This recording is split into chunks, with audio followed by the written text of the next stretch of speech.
बच्चों, आज मैं आपको पाठ 11 वाक्य पढ़ाऊंगी। आइए देखें इसमें चैप्टर में क्या है।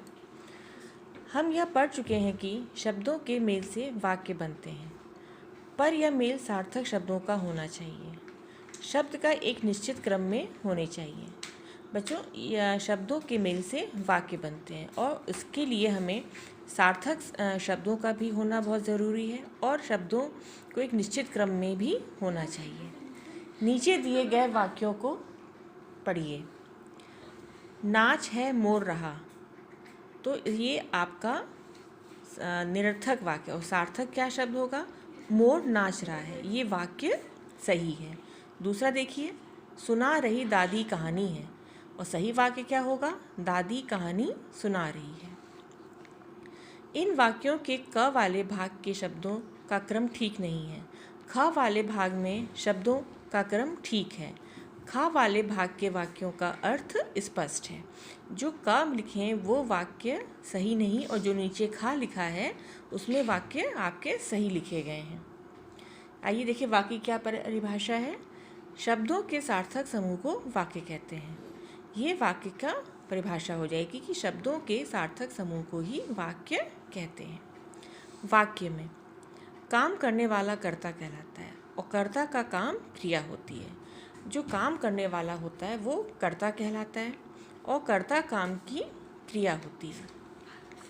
अतः प्रत्येक वाक्य में कर्ता और क्रिया का होना ज़रूरी है। अन्य बातों को भी हम इसमें जान सकते हैं और नहीं भी हो सकती है। उदाहरण, रवि कर्ता हो गया, नाच रहा है क्रिया है। दूसरा देखिए, रवि नाच रहा है तो रवि इसमें क्या होगा? कर्ता, और नहा रहा है हो जाएगा क्रिया। कृष्ण पुस्तक पढ़ रहा है, कृष्ण हो गया हमारा कर्ता और पुस्तक हो गया कर्म, और पढ़ रहा है उसकी क्रिया है।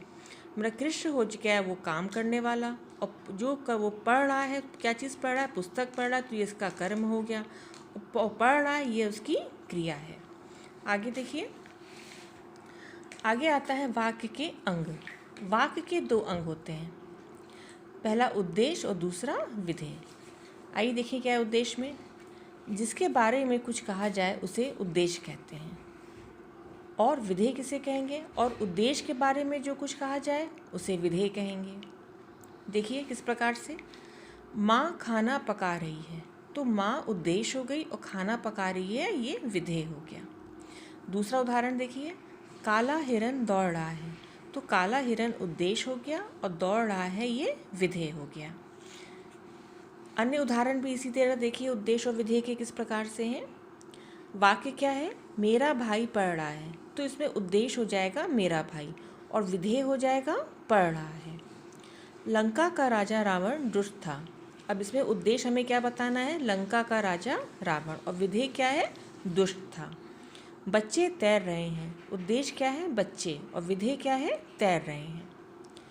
काली कोयल मीठा गाती है, तो इसमें उद्देश्य हमारा क्या हो जाएगा? काली कोयल, और विधेय क्या हो जाएगा? मीठा गाती है। तो ये वाक्य के अंग हैं। वाक्य के दो अंग हैं, उद्देश्य और विधेय, और इसमें हमें वाक्यों में उद्देश्य और विधेय के बारे में यहाँ पे उदाहरण के द्वारा इसमें बताया गया। उसको आपने ये समझा ही होगा कि उद्देश्य क्या है, विधेय क्या है। तो जो कर रहा है वो उद्देश्य हो गया। जैसे उदाहरण इसमें देखिए परिभाषा में बताया गया, जिसके बारे में कुछ कहा जा रहा है उसे उद्देश्य कहते हैं, और उद्देश्य के बारे में जो कुछ कहा जा रहा है उसे विधेय कहेंगे। देखिए अब तक हमने क्या पढ़ा। संज्ञा एक विकारी शब्द है और सार्थक शब्दों के मेल से ही वाक्य बनते हैं। वाक्य के दो अंग होते हैं, उद्देश्य और विधेय, और उद्देश्य के बारे में जो कहा जाता है वह विधेय कहलाता है। आशा करती हूँ यह वाक्य पाठ आपको समझ में आ गया होगा। आप इसको फिर से ध्यान से पढ़िएगा, समझिएगा। Thank you.